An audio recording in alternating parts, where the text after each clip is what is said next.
साथियों, जय भीम। जय भारत, जय संविधान, जय मंडल, जय जोहार। नमस्कार, आदाब, सत श्री अकाल।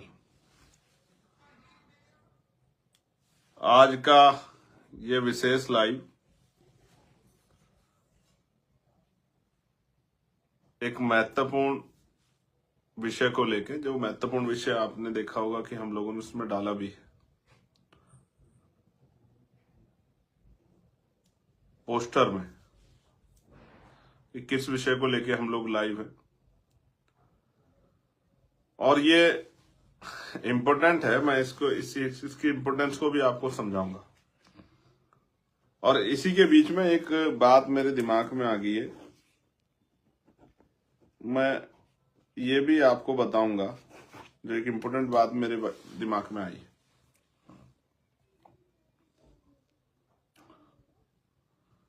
तो आप सब लोग, ये प्लेटफॉर्म है जिससे मैं आपसे बात करूंगा, और मैंने बड़े पैमाने पर कोशिश की थी कि भाई इस प्लेटफॉर्म की खबर सब लोगों तक पहुंच जाए। यही एक अच्छा साधन है आपसे बात करने का, और आशा उम्मीद है कि इस साधन के जरिए इसे आप ज्यादा लोग जो है इस पेज से जुड़े रहें। भविष्य में भी इसी पेज के जरिए आपको जो है, मैं कहाँ हूं, क्या कर रहा हूं, क्या संदेश आपको दे रहा हूं, वो सब चीजें इस पे आपको दिखाई देंगी। तो इसलिए मैं आप सबसे ये बताते हुए आग्रह कर रहा हूं कि आप इस पेज से जुड़ जाएं और इस पेज से जुड़े रहें, और फिर इस मेरी बात को आज जो है दूर तक पहुंचाने का काम भी आप लोग करें, ऐसी भी मैं आपसे आशा उम्मीद रखता हूं। ये सोशल मीडिया है, क्रांति का युग जो है, मैं इसका एक बहुत बड़ा योगदान है। तो जल्द मैं अपनी बात को शुरू करूंगा। मैं अपने साथियों से कहूंगा कि जिन हैंडल्स पे जो है हमारे लोग पहले मुझे देखते हैं, उन पे भी इसको वहां शेयर कर देंगे तो आसान हो जाएगा उन लोगों के लिए इसको देखना कि मैं कौन से हैंडल्स पे जो है, जैसे हमारे भीम आर्मी का पेज है, हमारे इंस्टाग्राम का पेज है, जहां जहां जो है हमारे साथी मेरी इस बात को सुन रहे हैं, वो इसको अगर शेयर कर देंगे उन अकाउंट से, तो जो लोग वहां ढूंढ रहे होंगे उनके लिए आसान हो जाएगा। चलिए मैं अपनी बात को शुरू करूंगा। सर्वप्रथम तो आपको जय भीम, और मैं उन तमाम संतों, गुरुओं, महान पुरुषों को नमन करता हूं जिन महान पुरुषों का योगदान है इस देश में हक वंचित समाज के लोगों को मुख्य धारा में लाने का। जिन लोगों ने भी काम किया है वो कामयाब हुए या नहीं हुए इससे कोई फर्क नहीं पड़ता, लेकिन उन्होंने आंधियों के खिलाफ एक लो जलाई, एक क्षमा जलाई, उसके लिए वो सब लोग जो हैं बधाई के पात्र हैं, और मैं उनको सर झुका के जो है नमन करता हूं, जय भीम करता हूं। प्यारे साथियों, महात्मा बुद्ध से लेके, क्योंकि उन्होंने जो विचार दिया है मानवता का वो बड़ा शानदार है, उसका कोई तोड़ नहीं है। ज्ञान का जैसा दीपक उन्होंने जलाया है, इसलिए उनको भगवान बुद्ध कहा जाता है। उनकी एक जर्नी है पूरी, हालांकि आज ये मेरा टॉपिक नहीं है।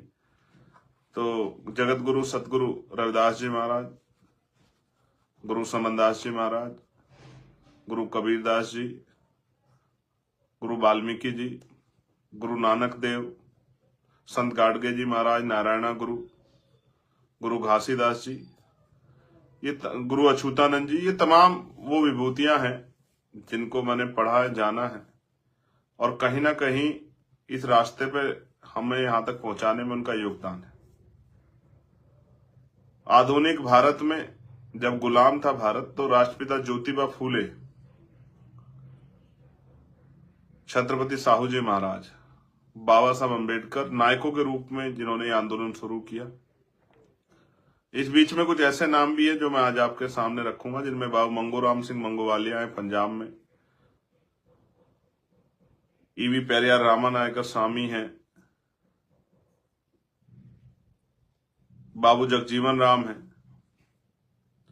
ये तमाम वो महापुरुष है जिनको भी मैं महापुरुष ही मानता हूं, जिन्होंने समाज के लिए कुछ भी किया वो महापुरुष की श्रेणी में आते हैं मेरे लिए। तो मामला रामसु वर्मा जी हैं, चौधरी महाराज सिंह भारती हैं, सर छोटू राम हैं, संतराम बी ए प्रजापति हैं, बाबू जगदेव प्रसाद कुशवाहा है, जननायक कपूरी ठाकुर हैं, महाराजा लाखन पासी है, महाराजा बिजली पासी है, माँ उदा देव पासी है, माँ झलकारी बाई है, माँ अवंतिका बाई, माँ अहिल्याबाई होलकर,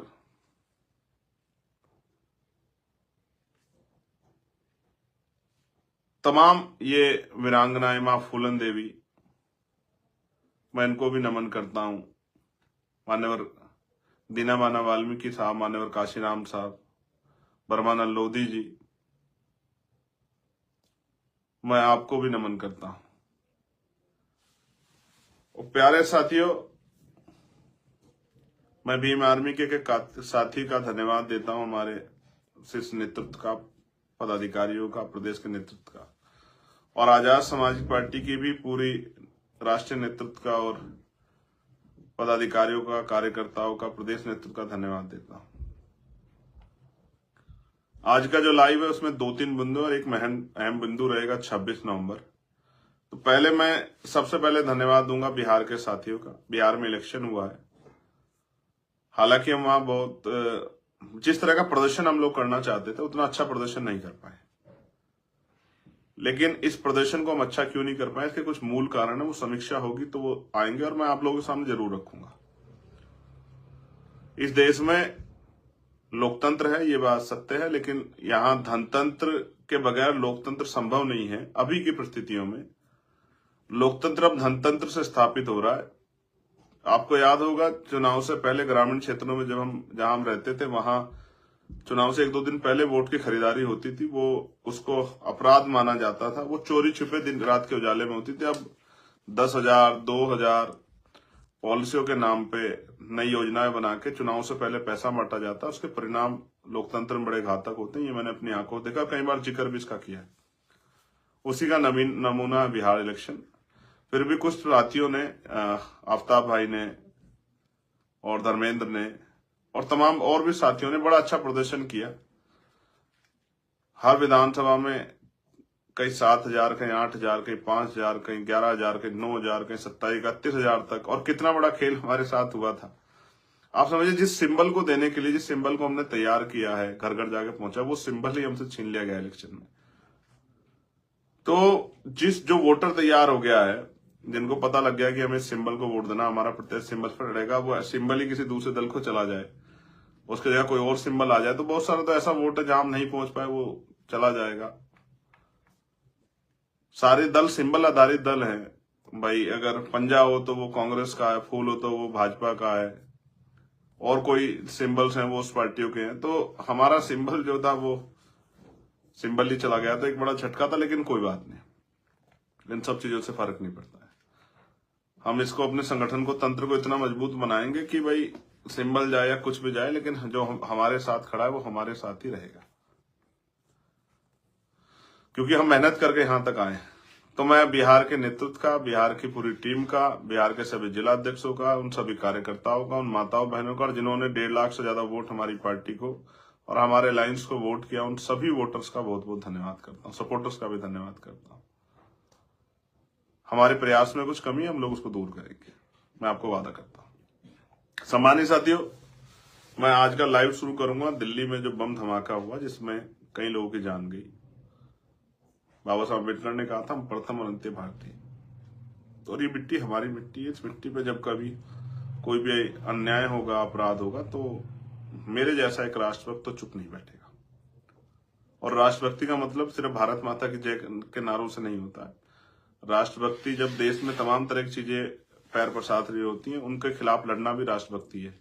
गरीबी के खिलाफ लड़ना, बेरोजगारी के खिलाफ लड़ना, महंगाई के खिलाफ लड़ना, सामाजिक न्याय के लिए लड़ना, ये भी राष्ट्रभक्ति है। क्योंकि राष्ट्र चंद व्यक्तियों से मिलकर नहीं बनता, राष्ट्र एक समूह होता है जिसमें अनेक जाति धर्म के लोग भारत के अंदर रहते हैं, जिनकी संख्या 140 करोड़ से ज्यादा है। उन सबको मुख्य धारा में लाना, स्वाभिमान सम्मान का जीवन देना, और जब वो जीवन आ जाएगा और सुख सुविधा आ जाएंगी और सब लोग स्वाभिमान सम्मान का बराबरी के साथ जिएंगे, तभी शायद जो है एक मजबूत राष्ट्र बनेगा। जिस राष्ट्र की कल्पना होती तो है, लेकिन वो अलग अलग पार्टियों का अलग अलग राष्ट्र है, और हमारा राष्ट्र है वो समानता का राष्ट्र, जो जगत गुरु सतगुरु रविदास जी महाराज ने बेगमपुरा राष्ट्र की बात की है। बेगम यानी कि बिना गम का राज, जहां किसी की जिंदगी में कोई गम ना हो। तो प्यारे साथियों, मैं उन सभी को श्रद्धांजलि अर्पित करता हूं, नमन करता हूं उन परिवारों को जो जिन्होंने अपने खोए हैं, उनके प्रति संवेदना प्रकट करता हूं, जो आज हमारे बीच नहीं है, उन सब के लिए भी। और मैं सरकार से मैंने लेटर लिखा, मांग करता हूं कि इस आतंकवादी घटना में जिनकी जान गई है उनके परिवार को संभालें, उनको सहयोग करें, और एक सरकारी नौकरी उन परिवारों को दें जिन परिवारों ने अपने खो दिए, क्योंकि ये सरकार का फेलियर है। इसका जवाब होम मिनिस्टर को, दिल्ली की सरकार को, प्राइम मिनिस्टर को देना चाहिए कि आतंकवादी इतना बड़ा अपराध कर देते हैं और हमें अपराध होने के बाद खबर लगती है। कि राष्ट्र की एकता अखंडता का, राष्ट्र सुरक्षा का मामला, इसमें किसी तरह का समझौता नहीं किया जाए। जवाबदेही तय होनी चाहिए, उन अधिकारियों पर भी कार्रवाई हो जिन पर लापरवाही, वो कहां से आए, कैसे आए, और हमारे बॉर्डर सुरक्षा कैसी है, और यहाँ कैसा किस तरह की हमारी व्यवस्थाएं हैं कि कोई भी आतंकवादी मुंह उठा के चला आता है और इतना बड़ा हमला कर देता है। इस पर मैं कोई इफ बट नहीं है। उन पे इतनी सख्त कार्रवाई होनी चाहिए कि उनकी पीढ़ियां कांप जाएगी, दोबारा किसी तरह से हमारे लोगों की जान लेने से पहले, हमारे लोगों पर हमला करने से पहले। और ये कहा गया था सरकार के द्वारा कि अब कोई भी हमला होगा तो उसको एक्ट ऑफ वॉर माना जाएगा, यानी कि उसको माना जाएगा कि जंग है, और जंग में उसी तरह का सलूक किया जाएगा जिस तरह का साथ जंग में विरोधियों के साथ होता है। कहा गया था ऑपरेशन सिंदूर रुका नहीं है। मुझे नहीं पता कि सरकार क्या कर रही है, लेकिन ये राजनीतिक मुद्दा नहीं है मेरे लिए, इसलिए मैं सरकार से आग्रह करता हूं कि वो कठोर कदम उठाए, क्योंकि मैं नहीं चाहता कल कहीं और बम धमाका हो। आज कश्मीर में भी हुआ है, मैं उनके प्रति भी अपनी संवेदना प्रकट करता हूं, और जो दोनों हमलों में जो घायल है उनके अच्छे स्वास्थ्य की मंगल कामना करता हूं। सरकार से मांग करता हूं कि उनका अच्छा इलाज कराएं, और जो लोग हमारे बीच नहीं, उनके परिवार को मुआवजा दो, कम से कम एक सरकारी नौकरी उस परिवार दो, क्योंकि आपके फेलियर की वजह से हुआ। ये प्राकृतिक मौत नहीं है, ये हमला हुआ है, और ये इसमें लापरवाही, घोर लापरवाही सरकार की है। दूसरा इंपोर्टेंट जो है, ये इंपोर्टेंट आप इसलिए सुन लीजिए, फिर मैं आपसे व्यक्तिगत बात करूंगा, अपने दिल की बात। प्रधानमंत्री मन की बात करते हैं, मैं आपसे दिल की बात करूंगा, जमीन की बात करूंगा, हालात पे बात करूंगा, वर्तमान में बात करूंगा, और आपकी बात करूंगा। मन की बात नहीं, आपकी बात। SIR शुरू हो गया है, स्पेशल इंटेंसिव रिवीजन। आप समझिए कि जो वोट हैं उनकी जांच होगी, और ऐसे में सबसे बड़ा खतरा उन वोटर्स पे आएगा जो वोटर्स दूसरे जिलों में, दूसरे प्रदेशों में जाके काम करते हैं। तो जो वहां जागरूक लोग हैं, और स्पेशली बीमारी में आजाद समाज पार्टी के जो बूथ के कार्यकर्ता हैं, जो ग्राम पंचायत के कार्यकर्ता, मैं उनसे आग्रह करूंगा कि वो घर घर जाके एक एक वोट को वेरीफाई कराने का प्रयास करें। एक भी वोट कटना नहीं चाहिए, जो जायज वोट है, और जो फॉल्स वोट उनके यहाँ बने उनको कटवाने में भी अपना योगदान करें, क्योंकि हम वोटर लिस्टें देख रहे हैं किस तरह से एक एक वोट कई जगह पे जो है विपक्ष के लोगों ने दिखाया, कई कई जगह बनी हुई है। ये बड़े चिंता का विषय है, हमें समझना पड़ेगा। बड़ी बड़ी बिल्डिंगों में हम लोग नहीं जा सकते, बड़ी बड़ी सोसाइटियों में, और वहां हजारों हजारों वोट पड़ते हैं, वो उनमें कितने लोग रहते हैं, कितनों के वोट बने हुए, कहाँ के लोग वोट बने, किसी कुछ नहीं पता है। तो नजर रखनी है, सतर्क रहना। इस SIR के समय में कोशिश करनी है कि हमारे वोटों के साथ चोरी ना हो, क्योंकि उत्तर प्रदेश का निर्णायक चुनाव हमारे सर पे है, जिसके लिए हम 2022 से तैयारी कर रहे हैं, जिसका एक नमूना हम लोग 2024 में नगीना और डुमरियागंज में दिखा चुके हैं, पूरे उत्तर प्रदेश में दिखाना है। प्यारे साथियों, 2 चीजें हो गई। अब सबसे महत्वपूर्ण जो है आपके लिए वो है 26 नवंबर। 26 नवंबर इस तरह समझिए कि 26 नवंबर यानी कि संविधान दिवस। 26 नवंबर हमारे लिए किसी त्योहार से कम नहीं है, आप इस बात को भी समझिए। क्या है 26 नवंबर? 26 नवंबर 1949 को भारतीय संविधान संपूर्ण हुआ, उसको सौंप दिया गया, और संविधान की वजह से हमें क्या मिला है मुझे बताने की जरूरत नहीं है। देश की महिलाओं को, देश के नौजवानों को, तमाम कमजोर वर्गों के लोगों को, किसानों को, मजदूरों को क्या क्या मिला है, महिलाओं को, ये मुझे बताने की जरूरत नहीं है। हालांकि मैं कुछ लाइनों में बता सकता हूं। इस देश में SC ST OBC के लोगों को सरकारी नौकरी में आगे बढ़ने का अवसर, पढ़ने का अवसर, गरीबी होने पे आर्थिक सहयोग का अवसर, इस लोकतांत्रिक व्यवस्था में संविधान की वजह से मिला। महिलाओं को तमाम तरह की आजादी संविधान ने दी, उनको बहुत सारी सहूलियतें संविधान ने दी, उनको मुख्य धारा में आने का, डॉक्टर, इंजीनियर, आईएएस, आईपीएस, वकील, जज और जो संवैधानिक जो है राजनीतिक पद है उन पे आने का, यानी कि एमएलए बनने का, एमपी बनने का, मिनिस्टर बनने का, राष्ट्रपति, प्रधानमंत्री बनने का जो है अवसर संविधान ने दिया। इसी संविधान के अकॉर्डिंग बाबा साहब अम्बेडकर ने 8 घंटे की ड्यूटियां निश्चित कराई थी मजदूरों के लिए।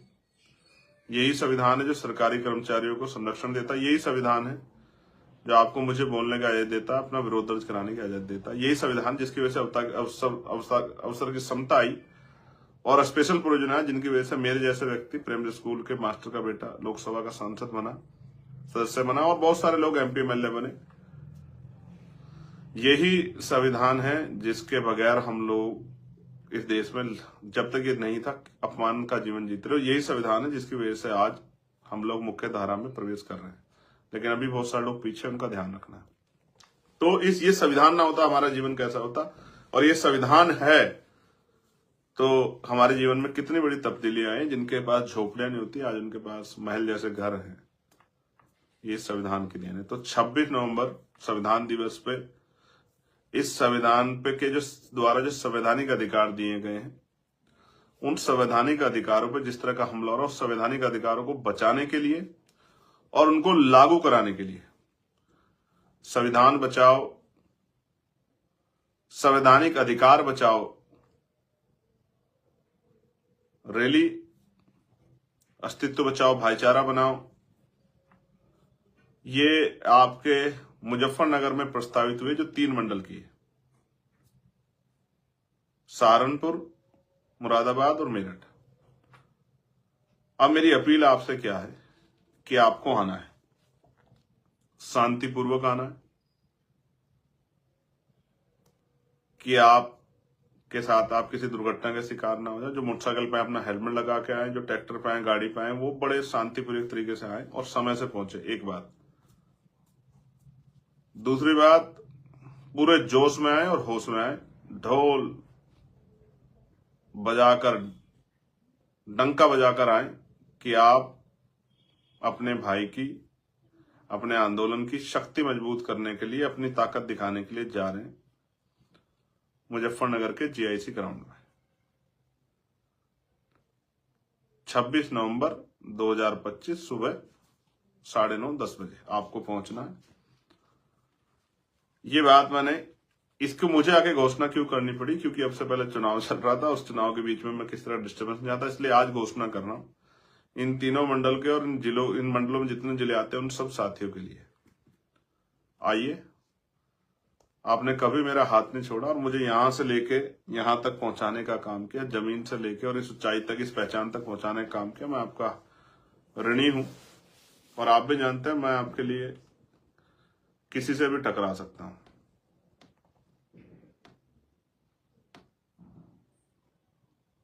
इसलिए आपसे आग्रह कर रहा हूं कि आप आइए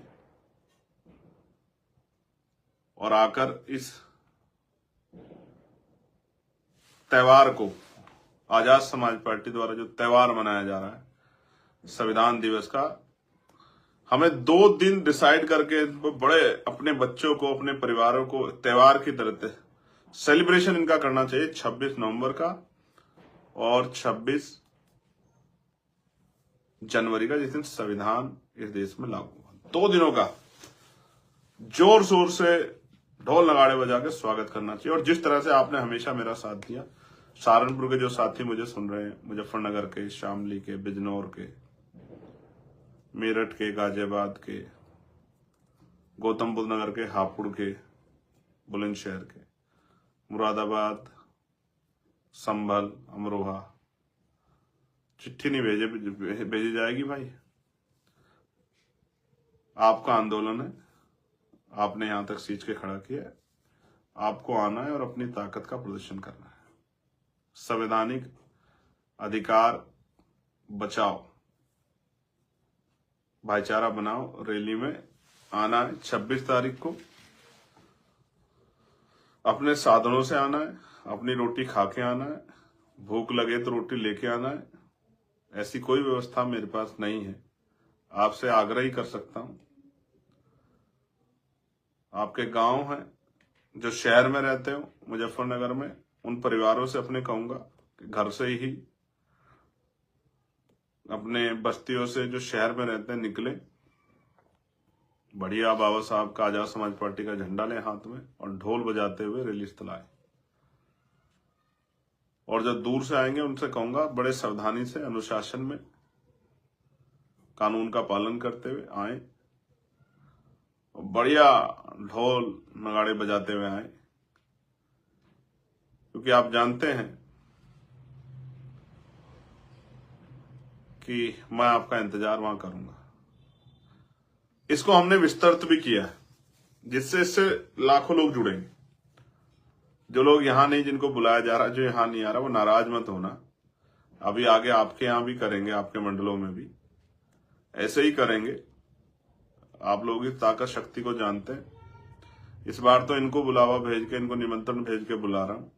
और जो लोग देश में रह रहे हैं, दुनिया में रह रहे हैं, उनसे आग्रह करूंगा इस महत्वपूर्ण दिवस पे आप भी जुड़े। कैसे जुड़ेंगे मैं तरीका बता रहा हूं। हम उस दिन यहां लाखों लोग जो यहां आएंगे वो, और जो अन्य अन्य जिलों में जहां भी होंगे, अन्य अन्य प्रदेशों में जाओगे, उन सबको 26 नवंबर को हम लोग संविधान की शपथ लेंगे।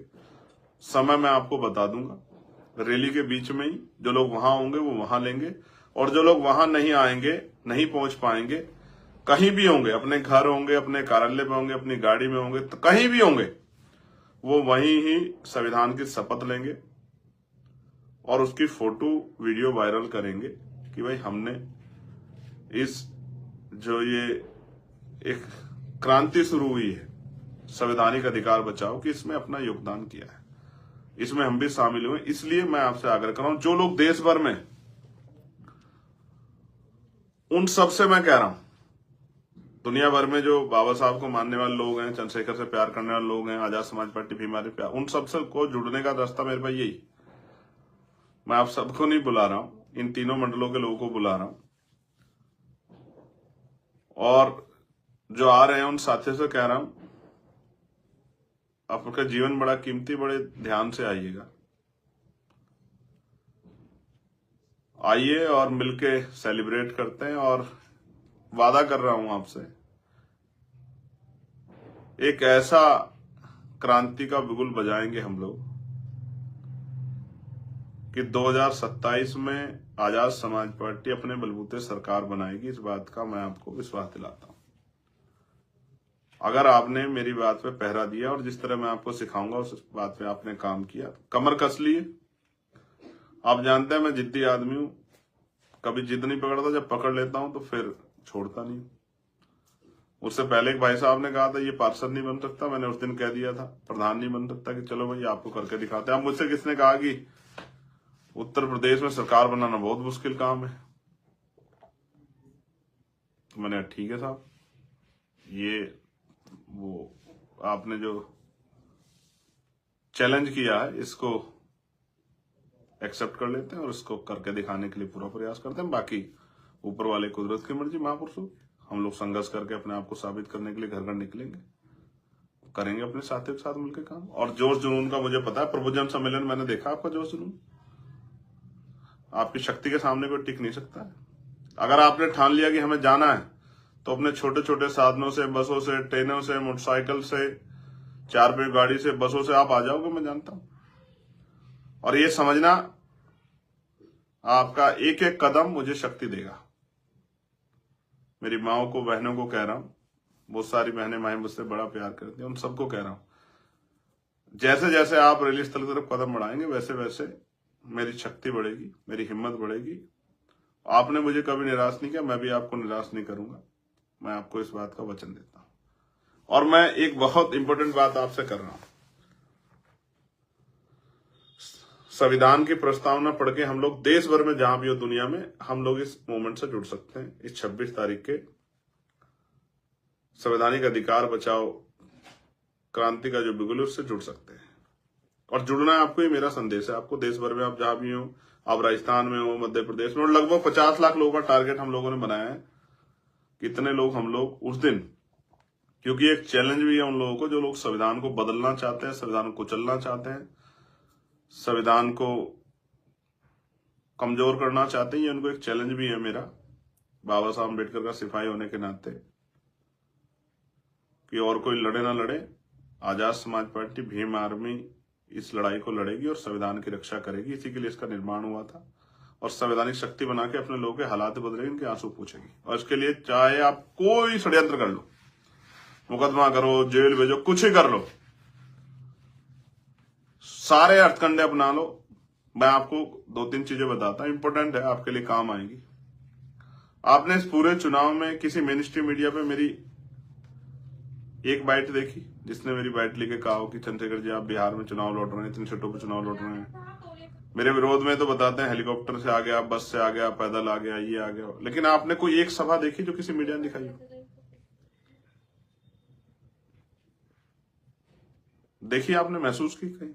इतनी बड़ी बड़ी रैलियां आपने सोशल साइट पे देखी होंगी, देखिए ना आपने, हजारों हजारों लोगों की रैलियां थी। किसी एक मेन स्ट्रीम मीडिया ने कोई खबर बना के चलाई? आपने देखा कि चंद्रशेखर ने इतनी बड़ी सभा की, हजारों आदमी थे, या चंद्रशेखर के प्रत्याशी की उस प्रत्याशी की सभा में इतनी भीड़ देखी आपने? मेरे विरोधी तो एक लाइन मेरे खिलाफ लिखते हैं, उसकी खबर बना देते हैं मेन स्ट्रीम मीडिया के लोग, मीडिया के लोग, न्यूज एजेंसी। लेकिन मेरे पूरे चुनाव कैंपेन में देखा आपने आजाद समाज पार्टी के बारे में, किसी पार्टी ने, आजाद समाज पार्टी 30,000 ज्यादा वोट लेके गई। गरीब के बच्चों ने जो है, गरीब परिवारों के बच्चों ने 27,000 वोट लिए। बनाई किसने खबर? मैंने इतनी रैलियां की, एक दिन में 6-6 सभाएं की, दौड़ के की। आपने इतना प्यार दिया मुझे, वोट के रूप में आशीर्वाद दिया। हालांकि हम उसमें कामयाब नहीं हो पाए व्यक्तिगत रूप से, लेकिन कोई बात नहीं। मैं आपसे, देखिए आपने कहीं, अब सवाल, मेरा सवाल आप खुद से सवाल करना जो मैं आपसे कर रहा हूं। मीडिया जब आपकी जरूरत होगी तब दिखाएगा आपको, जब आपका काम होगा तब नहीं दिखाएगा। समझे आप? यहाँ क्या दिखाना है क्या नहीं दिखाना ये तय किया जाता है, और तय करने वाले लोगों के हिसाब से काम होता है यहाँ।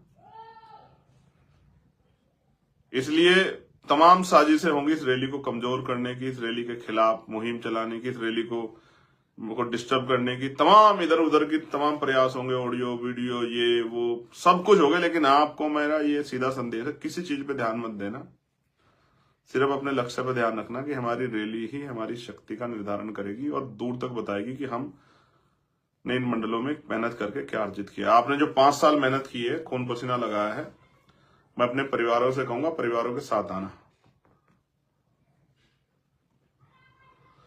एक मौका उत्तर प्रदेश के लिए चंद्रशेखर आजाद को, फिर बताता हूं कैसे काम किया जाता है। फिर आप कहना उस मौके के बाद कि आपकी तरफ कोई, आपके क्षेत्र में कोई परेशानी है, सड़क नहीं है, बिजली नहीं है, पानी नहीं है, रोजगार के साधन नहीं है, अच्छे स्कूल नहीं, अच्छे कॉलेज नहीं, अच्छी यूनिवर्सिटियां नहीं, अच्छे हॉस्पिटल नहीं, मुझसे कहना। अन्याय हो रहा है किसी के साथ, किसी को उसकी फसल के किसान को दाम नहीं मिल रहे, मुझसे कहना। मुझसे एक मौका,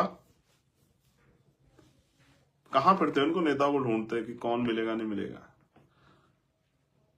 है ना चंद्रशेखर आपके लिए? बिजनौर के अपने भाइयों से कह रहा हूं, जो जो सुन रहे हो, मेरी एक आवाज पे खड़े रहते हो ना मेरे प्यारों, मेरे लिए जान निछावर कर दो, जान हथेली पे रखते हो। इंतजार करूंगा, एक दिन मांग रहा हूं, 26 नवंबर का इस बार। अपने साधनों से आना, एक आदमी 10 आदमी लेकर चलना और बताना कि आजाद समाज पार्टी, चंद्रशेखर आजाद क्या वाकई में स्टैंड करते हैं, या जिस तरह की दुश्मन खबरें फैला रहे हैं उनकी बात सच्ची है। जो माँ बहन भाई बुजुर्ग मेरी बात को सुन रहा हूं, सबसे मेरी अपील है, ये कार्यक्रम जब तक हम बंद कमरे में करते हैं ना तब तक उसको कोई नहीं देखता, लेकिन जब हम खुले में करते हैं ना तो फिर आपकी संख्या या आपका शक्ति प्रदर्शन होती है। सारी बात कह दी, बहुत कम उसमें आपको समझ आ गई। लेकिन फिर मैं आपसे पूछ रहा हूं, अपने मन से सवाल करो। एक मीडिया में अगर आपने मेरी रैली देखी हो, मेन स्ट्रीम मीडिया में एक रिपोर्ट आपने देखी हो, आजाद समाज पार्टी का नाम देखा हो, तो कृपया मुझे जरूर बताएं। ये पूरा चुनाव खत्म हुआ, पूरे चुनाव में प्रचार किया मैंने, हेलीकॉप्टर से भी किया, पैदल भी किया, 4 पहियों गाड़ी से भी जा किया, सिंगल गाड़ी से भी जा किया। कहीं देखा हो तो बताना। बस यही इतना ही सब कह रहा हूं, समझ जाओ। आपकी लड़ाई है, आपने सारे लड़नी है, अपने कंधों पे लड़नी है। जैसा बताया था ना, पांव पांव चलो, गांव गांव चलो, चलो बूथ की ओर, चलो डोर टू डोर। याद रखो मेरी बात को, ये लोकतंत्र है। अगर आप शक्ति नहीं बनाओगे तो कुचल के निकल जाएंगे लोग। और बस आप कहते थे काशीराम साहब, भीख मांगना बंद करो, सत्ता का प्रबंध करो। इसलिए आपसे कह रहा हूं, बिना सत्ता के वो जो करना चाहते हैं वो नहीं कर पाएंगे। ठीक है, क्या कहा आपसे मैंने? साहब कहते थे भीख मांगना बंद करो, सत्ता का प्रबंध करो। आपने शक्ति नहीं बनाई तो कुचल दिए जाओगे आप, आपके अधिकार और शक्ति बनाई तो इज्जत सम्मान की जिंदगी और आने वाली पीढ़ियों के लिए सम्मान और जीते जी सुख सुविधा सम्मान मिलेगा। ना जाति ना धर्म, हर वर्ग के लिए, हर व्यक्ति के लिए, किसान के लिए, नौजवान के लिए, आत्मसम्मान की लड़ाई को मजबूत करने के लिए, महिला बहनों के लिए, माओ के लिए, सबके लिए पॉलिसी बना के अच्छे स्कूल, अच्छे कॉलेज, अच्छे हॉस्पिटल, अच्छी सड़कें, बिजली पानी की व्यवस्था, महंगाई पर हमला और सुख सुविधा सम्मान, अच्छी कानून व्यवस्था गारंटी के साथ। इसलिए आपसे मेरी अपील, पुनः कह रहा हूं, जो देश भर के लोग जुड़ना चाहते हैं वो जिस समय हम यहाँ समय बता देंगे, जिस समय हम यहाँ संविधान की प्रस्तावना पढ़ेंगे, शपथ लेंगे, संवैधानिक शपथ जब हम लेंगे, उस शपथ से जुड़े और अपने घरों पे जहां भी आप हों देश दुनिया में, वहीं लेकर उसको सोशल मीडिया के जरिए उस कैंपेन से जुड़े। ये ऐसी मेरी अपील है। और बाकी मैंने आपसे कह दिया, सहारनपुर के अपने परिवार के लोगों को, मुजफ्फरनगर, मेरठ, शामली, बिजनौर, अमरोहा, संभल, मुरादाबाद, अपने भाइयों को, गाजियाबाद, बुलंदशहर, हापुड़, गौतम बुद्ध नगर, बागपत, इंतजार करूंगा 26 तारीख को। आपका अपना भाई चंद्रशेखर आजाद। और प्लेटफॉर्म को सेव कर लो, इसी पे अक्सर आपसे मुलाकात होगी। ये मैंने आपसे बताया सबसे शुरू में, इसको क्यों करने को कह रहा है, इसलिए क्योंकि ये मीडिया नहीं दिखाएगा, ये पैसा का मीडिया है भाई, ये नहीं दिखाएगा। आपको कहीं ना कोई प्रबंध करना पड़ेगा अपनी बात को पहुंचाने के लिए, जहां से आखिरी व्यक्ति तक आपकी बात पहुंच जाए। ठीक है, जो सहारा देगा वो इशारा देगा, आप साहब कहते थे। इसलिए अपने लोगों के सहारे पे चलो, पांव पांव चलो, गांव गांव चलो। दोबारा एक बार दोहरा रहा हूं, भीख मांगना बंद करो। हर चीज के लिए कहते रहता हूं, नौकरी दे दो, रोजगार दे दो, जमीन दे दो, न्याय दे दो, घर दे दो, पढ़ाई दे दो, अच्छी अच्छी रोजगार, स्वास्थ्य व्यवस्था दे, सब आपके हाथ में है। राजकाज बनाओ, फिर देखो कुछ भी नहीं मांगना पड़ेगा। इसलिए धन्यवाद, आभार, जय भीम, जय भारत, जय संविधान, जय मंडल, जय जोहार। आप सबके लिए मंगल कामनाएं। नमस्कार, आदाब, सत श्री अकाल। आइए मिलते हैं 26 तारीख को। एक बार बीच में अगर आ गया तो जरूर आपसे मुलाकात हो जाएगी लाइव के माध्यम से। अभी तो इतना ही, झंडा लेके चलिएगा, मजबूत झंडे के साथ लहराते हुए, जोश में लेकिन होश में, संवैधानिक दायरे में। बाकी भरोसा है, कभी आपने कमजोर नहीं पड़ने दिया, कभी आपने अकेला नहीं छोड़ा। इस बार भी आप आजाद समाज पार्टी भीम आर्मी को आशीर्वाद देंगे, ऐसा मेरा विश्वास है। धन्यवाद।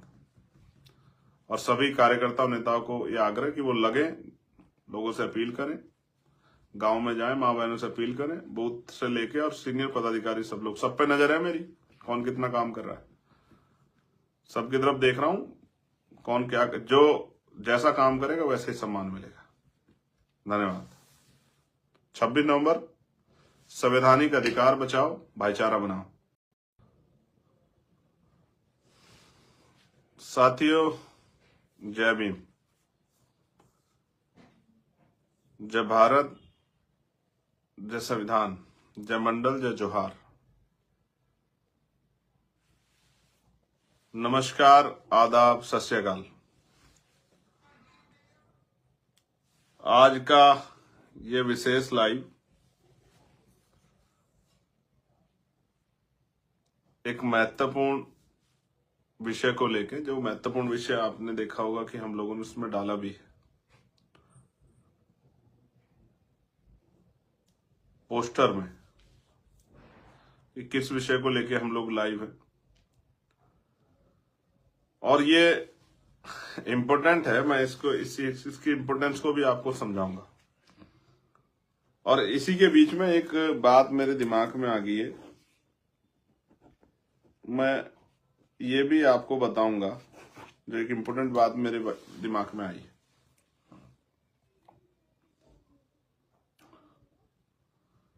तो आप सब लोग, ये प्लेटफॉर्म है जिससे मैं आपसे बात करूंगा,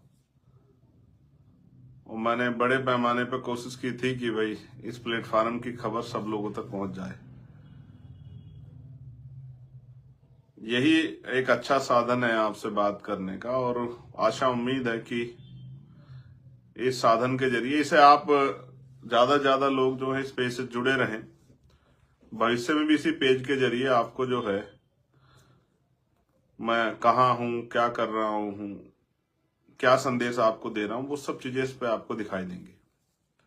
तो इसलिए मैं आप सबसे ये बताते हुए आग्रह कर रहा हूं कि आप इस पेज से जुड़ जाएं और इस पेज से जुड़े रहें, और फिर इस मेरी बात को आज जो है दूर तक पहुंचाने का काम भी आप लोग करें, ऐसी भी मैं आपसे आशा उम्मीद रखता हूं। ये सोशल मीडिया है, क्रांति का युग जो है, मैं इसका एक बहुत बड़ा योगदान है। तो जल्द मैं अपनी बात को शुरू करूंगा। मैं अपने साथियों से कहूंगा कि जिन हैंडल्स पे जो है हमारे लोग पहले मुझे देखते हैं, उन पे भी ये इसको वहां शेयर कर देंगे तो आसान हो जाएगा उन लोगों के लिए इसको देखना कि मैं कौन से हैंडल्स पे जो है, जैसे हमारे भीम आर्मी का पेज है, हमारे इंस्टाग्राम का पेज है, जहां जहां जो है हमारे साथी मेरी इस बात को सुन रहे हैं, वो इसको अगर शेयर कर देंगे उन अकाउंट से, तो जो लोग वहां ढूंढ रहे होंगे उनके लिए आसान हो जाएगा। चलिए मैं अपनी बात को शुरू करूंगा। सर्वप्रथम तो आपको जय भीम, और मैं उन तमाम संतों, गुरुओं और महान पुरुषों को नमन करता हूं, जिन महान पुरुषों का योगदान है इस देश में हक वंचित समाज के लोगों को मुख्य धारा में लाने का। जिन लोगों ने भी काम किया है वो कामयाब हुए या नहीं हुए, इससे कोई फर्क नहीं पड़ता, लेकिन उन्होंने आंधियों के खिलाफ एक लो जलाई, एक क्षमा जलाई, उसके लिए वो सब लोग जो हैं बधाई के पात्र हैं, और मैं उनको सर झुका के जो है नमन करता हूं, जय भीम करता हूं। प्यारे साथियों, महात्मा बुद्ध से लेके, क्योंकि उन्होंने जो विचार दिया है मानवता का, वो बड़ा शानदार है, उसका कोई तोड़ नहीं है। ज्ञान का जैसा दीपक उन्होंने जलाया है, इसलिए उनको भगवान बुद्ध कहा जाता है। उनकी एक जर्नी है पूरी, हालांकि आज ये मेरा टॉपिक नहीं है। तो जगत गुरु सतगुरु रविदास जी महाराज, गुरु समनदास जी महाराज, गुरु कबीरदास जी, गुरु वाल्मीकि जी, गुरु नानक देव, संत गाडगे जी महाराज, नारायणा गुरु, गुरु घासीदास जी, ये गुरु अछूतानंद जी, ये तमाम वो विभूतियां हैं जिनको मैंने पढ़ा है, जाना है, और कहीं ना कहीं इस रास्ते पे हमें यहां तक पहुंचाने में उनका योगदान है। आधुनिक भारत में जब गुलाम था भारत, तो राष्ट्रपिता ज्योतिबा फूले, छत्रपति साहू जी महाराज, बाबा साहब अम्बेडकर नायकों के रूप में जिन्होंने आंदोलन शुरू किया। इस बीच में कुछ ऐसे नाम भी है जो मैं आज आपके सामने रखूंगा, जिनमें बाबू मंगूराम सिंह मंगोवालिया है पंजाब में, ईवी पेरियार रामानायक स्वामी है बाबू जगजीवन राम है। ये तमाम वो महापुरुष हैं जिनको भी मैं महापुरुष ही मानता हूं, जिन्होंने समाज के लिए कुछ भी किया वो महापुरुष की श्रेणी में आते हैं मेरे लिए। तो मामना रामसु वर्मा जी हैं, चौधरी महाराज सिंह भारती हैं, सर छोटू राम हैं, संतराम बी ए प्रजापति हैं, बाबू जगदेव प्रसाद कुशवाहा है, जननायक कपूरी ठाकुर हैं, महाराजा लाखन पासी है, महाराजा बिजली पासी है, माँ उदा देव पासी है, माँ झलकारी बाई है, माँ अवंतिका बाई, माँ अहिल्याबाई होलकर,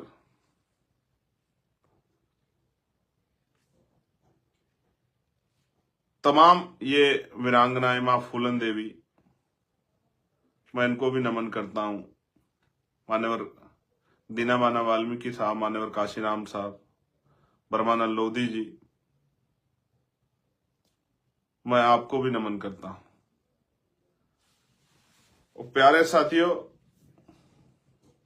मैं भीम आर्मी के साथी का धन्यवाद देता हूं, हमारे शीर्ष नेतृत्व का, पदाधिकारियों का, प्रदेश के नेतृत्व का, और आजाद समाजिक पार्टी की भी पूरी राष्ट्रीय नेतृत्व का और पदाधिकारियों का, कार्यकर्ताओं का, प्रदेश नेतृत्व का धन्यवाद देता हूं। आज का जो लाइव है उसमें 2-3 बिंदु और एक अहम बिंदु रहेगा 26 नवंबर। तो पहले मैं सबसे पहले धन्यवाद दूंगा बिहार के साथियों का। बिहार में इलेक्शन हुआ है, हालांकि हम वहां बहुत जिस तरह का प्रदर्शन हम लोग करना चाहते थे उतना अच्छा प्रदर्शन नहीं कर पाए, लेकिन इस प्रदर्शन को हम अच्छा क्यों नहीं कर पाए, इसके कुछ मूल कारण है। वो समीक्षा होगी तो वो आएंगे और मैं आप लोगों के सामने जरूर रखूंगा। इस देश में लोकतंत्र है, ये बात सत्य है, लेकिन यहां धनतंत्र के बगैर लोकतंत्र संभव नहीं है। अभी की परिस्थितियों में लोकतंत्र अब धनतंत्र से स्थापित हो रहा है। आपको याद होगा चुनाव से पहले ग्रामीण क्षेत्रों में जहां हम रहते थे, वहां चुनाव से 1-2 दिन पहले वोट की खरीदारी होती थी, वो उसको अपराध माना जाता था, वो चोरी छिपे दिन रात के उजाले में होती थी। अब 10,000 2,000 पॉलिसियों के नाम पे नई योजनाएं बना के चुनाव से पहले पैसा बांटा जाता है। उसके परिणाम लोकतंत्र में बड़े घातक होते हैं, ये मैंने अपनी आंखों देखा, कई बार जिक्र भी इसका किया है। उसी का नमूना है बिहार इलेक्शन। फिर भी कुछ साथियों ने, आफ्ताब भाई ने और धर्मेंद्र ने और तमाम और भी साथियों ने बड़ा अच्छा प्रदर्शन किया। हर विधानसभा में कई 7,000, कहीं 8,000, कहीं 5,000, कहीं 11,000, कहीं 9,000, कहीं 27,000-31,000 तक, और कितना बड़ा खेल हमारे साथ हुआ था। आप समझिए, जिस सिंबल को देने के लिए, जिस सिंबल को हमने तैयार किया है, घर घर जाके पहुंचा, वो सिंबल ही हमसे छीन लिया गया इलेक्शन में।